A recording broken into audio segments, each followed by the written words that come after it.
My 40 female husband of 8 years, 41, spent his 20s and early 30s building his business.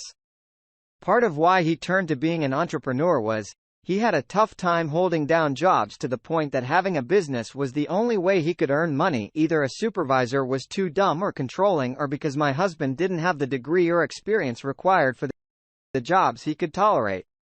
All the hours of the jobs he had were horrible. I understand his struggles for all those reasons. And since we started dating 14 years ago, I was the primary breadwinner simply because I had a steady source of employment. My husband told me that I was only the second serious girlfriend he ever had. He did have a few hookups here and there before we met, but mostly with women much older than him who never went beyond one-night stands. When we started dating, he was always trying to pursue me and telling me how lucky he was to have me, saying I was worth the world. Flash forward nearly a decade and a half, and now we're married with 2 young daughters. Things started working out for us around 5 years ago, and I've never been anything but supportive.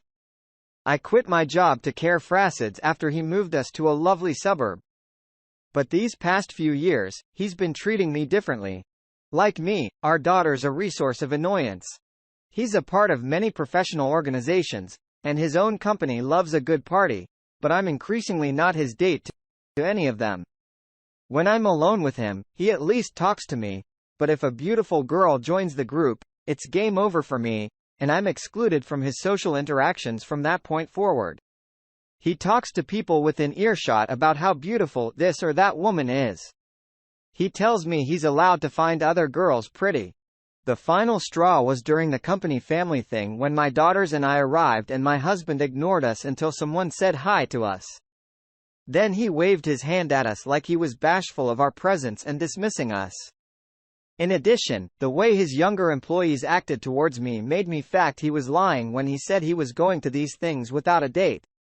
Now we're in therapy, and my husband says he wanted 2 years of a test open marriage, where he could explore himself in a way he was never able to in his 20s. He says while I had the chance to play around when I was young and attractive, and other guys that weren't him could, he never could. I told him this is not what we signed up for, and that I didn't think it was the charitable thing for a wife to do. He accused me of liking the lifestyle he provides and said to go carve out my own life instead of complaining. I told him if he has intimacy, it has to be with me or I'm leaving. Am I the idiot for not understanding his struggle? His struggle, my foot. You are not the idiot. Did in him, and he's failed you and your kids. Get a lawyer and quit going to therapy with him. He's gonna cheat if he hasn't already because he's already decided that he's entitled to and get tested for STDs. I'd also hire a pie with his money to get proof. It always helps the divorce negotiations when you have it. If she quit her job to do the labor of staying at home with their daughters, it's not his money. It's their money. Let's be real here. Hope he is a woman who was financially the breadwinner for most of their marriage, who then recently quit her job to build the family, and the husband is asked to open the marriage. 50% state or not, she will end up getting the lion's share of finances, child support, and alimony enough never to work again. There isn't a court in the Western world that side with a husband in this scenario. Also, he will likely be forced into selling the business or buying her out at a substantial rate since she was the primary breadwinner and had built up equity since the beginning. Yeah, that business is marital property. Take it up, consular lawyer ASAP.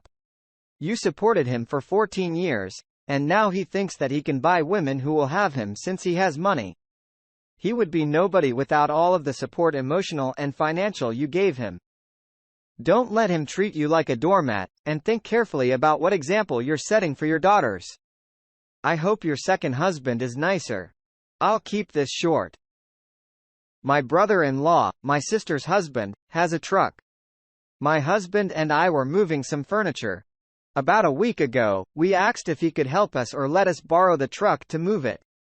He said sure, and I won't pick up the truck yesterday. I got there and he asked where my husband was. I told him he was at home since he was moving the stuff to the driveway with a friend. I was heading over to the truck when he told me he couldn't give me the keys. I asked why, and he tells me I couldn't handle it. I asked if he was joking, and he just reiterated that I can't handle the truck. I told him I didn't know I needed some idiot to drive a truck and left. I informed my husband of the situation, and it spread. He called me angry, and we got into a big argument. He thinks I was a jerk since it's his truck. My sister is on his side, so I'm doubting myself. Also, I'm a good driver, and I haven't had any crashes or tickets. He's never complained about my driving. I've driven larger vehicles before. So am I the idiot? Good grief, not the idiot. Unless the truck is a stick shift and you don't know how to drive a stick, nothing is at play here other than misogyny. I'd make can't handle it joke at him for the rest of my damn life. With an ego that fragile, I'd put money on him losing it after the first joke.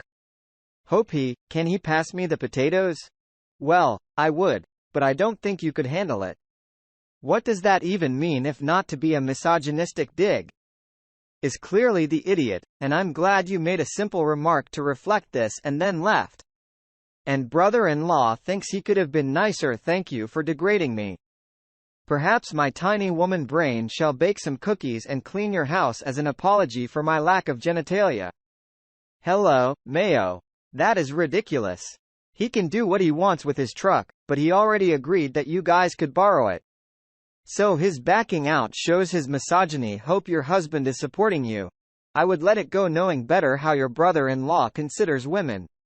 If you're close to your sister, having a good sit-down conversation might be good.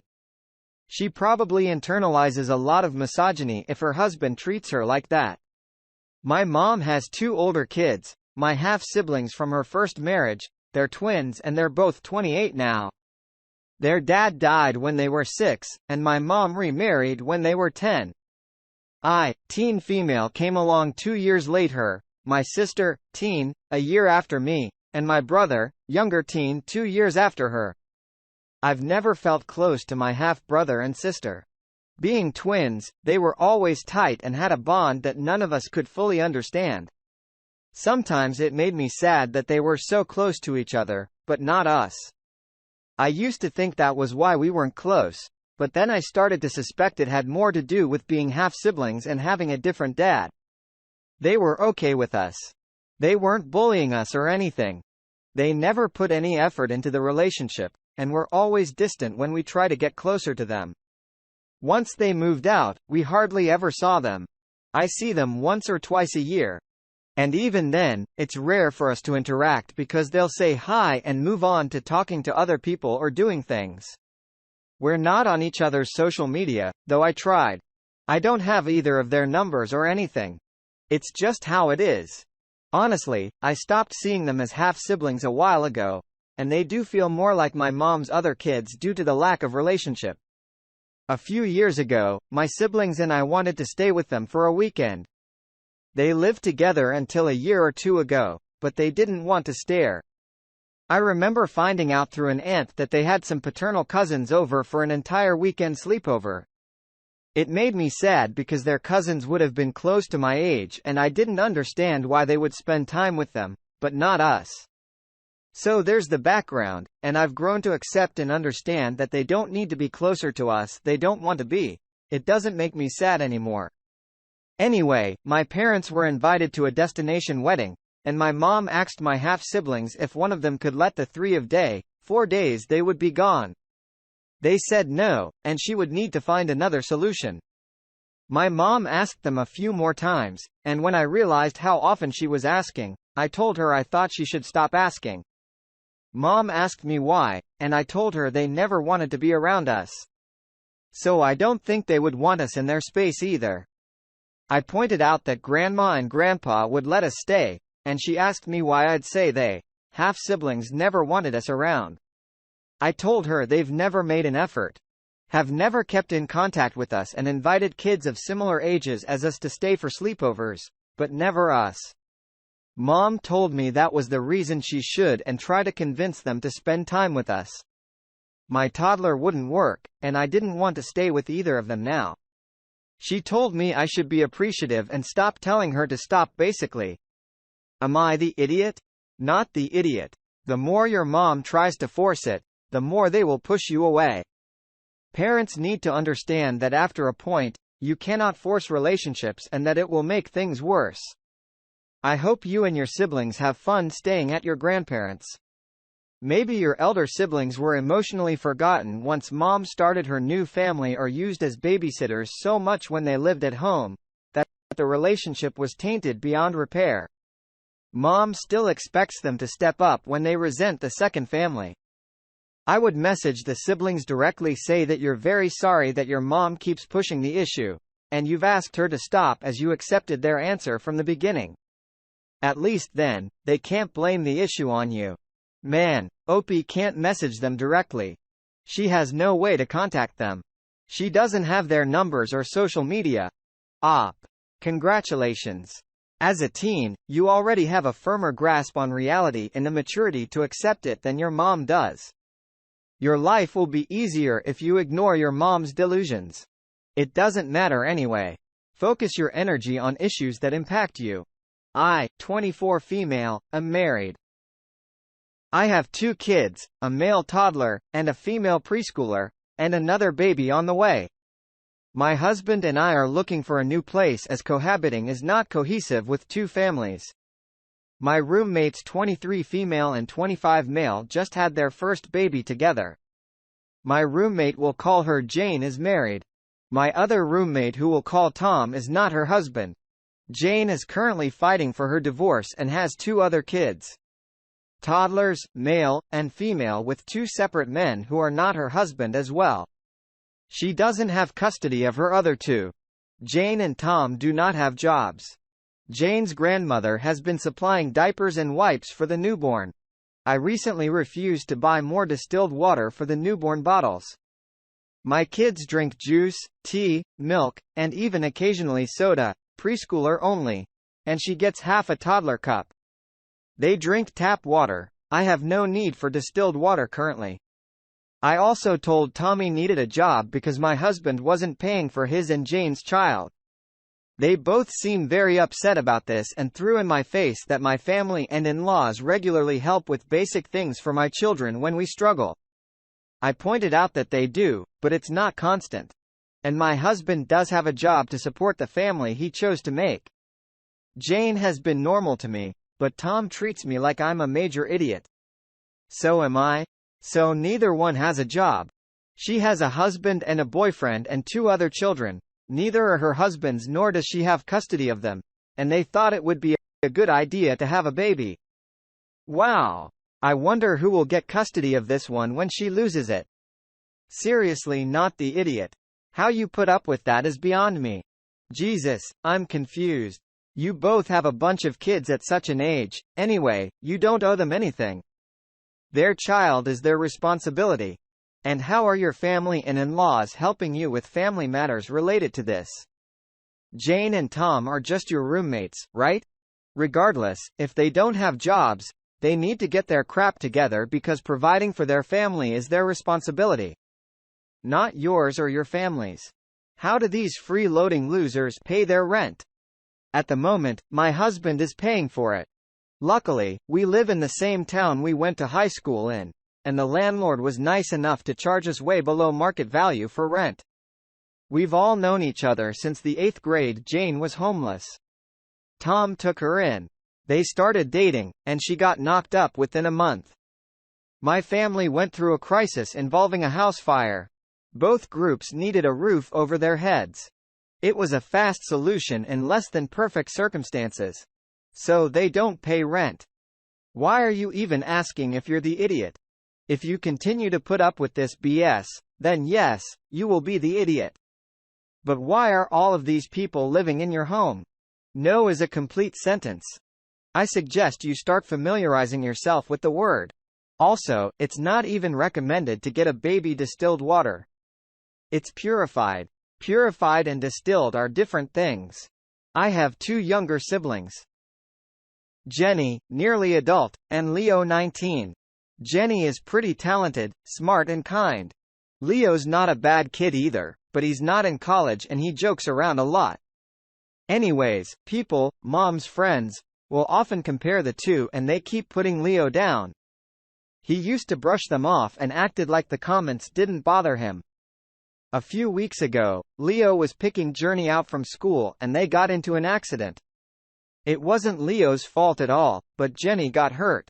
She's doing better now while Leo seems to be falling down a hole of self-hatred. The accident brought out the worst in our parents, and before we knew all the details, they were all like, "Why couldn't you be more careful, or you know how precious she is?" They were also extremely worried about him, but he hasn't been the same since they said that to him. Mom and Dad feel guilty now that it isn't as tense anymore and keep making an effort cheer him up, but he isn't giving anything back. I would be more sympathetic towards them, but Mom is still friends with those who were and are saying terrible things about him. I'm not gonna share the worst of it, but they've implied that Jenny should have been the one who came out fine. My mom tells them off, but the fact that she's still willingly in them around Jenny and Leo makes me angry. It was my birthday last week, so I was visiting. For some reason, all my mom's friends were there. Jenny was present and happy, but my brother refused to leave his room and was in bed when I checked in on him at around 4 p.m. After dinner, I made a plate for my brother and was gonna sit with him for a little while. Right as I was leaving, Mom's friends were like, "I can't believe that kid. Jenny went through so much yet. Here she is helping out while he's getting dinner served directly to him. He's gonna be a loser for the rest of his life," and they wouldn't stop talking about him like he was a waste of space or a mistake. I told them to get out. They were surprised and my mom told me to calm down, but I didn't stop yelling at these women until they all left. Some was deleting, and I didn't let them collect their things either. My mom was extremely upset and left to give them their things and apologize, but apparently they're not talking to her anymore. They also make mean comments about her, but I don't care. She wanted me to apologize, but I refused and told her it wasn't my problem. I do feel bad, though, because my mom's been crying. And besides, I could have gone about the whole thing in a less destructive way. So am I the idiot? I was pretty disrespectful. Not the idiot. Wow, poor Leo. I worry this has been his whole upbringing by his parents being demeaned and compared to his sister. That is very toxic behavior. I can't believe they're parents. You're the only one stepping up to call these people out. I'm glad he has someone like you to care about him. Ask your mother why she's fine with her friends bullying her son and don't let her weasel her way out of the question. It may also be time to bring this up with Leo, as he shouldn't be forced to be around your parents. If anybody said that about my sibling, I would go ballistic, especially since he was already beating himself down about the whole incident. They're implying that Jenny was the one to come out fine shows how disgusting they are, and shame on your mother for allowing them to be there, knowing how badly they regard your brother. You're the hero your brother needs. You're the hero your parents should have been. I would ask your mop machine hates Leo because that's what she's telling him by letting people that treat him this way into his house to continue spewing hatred towards him to his whole family and in front of her. He likely thinks she and Dad feel the same way as her friends, because this is the company she chooses to keep. People who hate him and can't go 5 minutes without commenting on how inferior he is to his younger sister. Tell your mom, you'll consider apologizing to them when they all make personal sincere apologies to your brother in front of the whole family.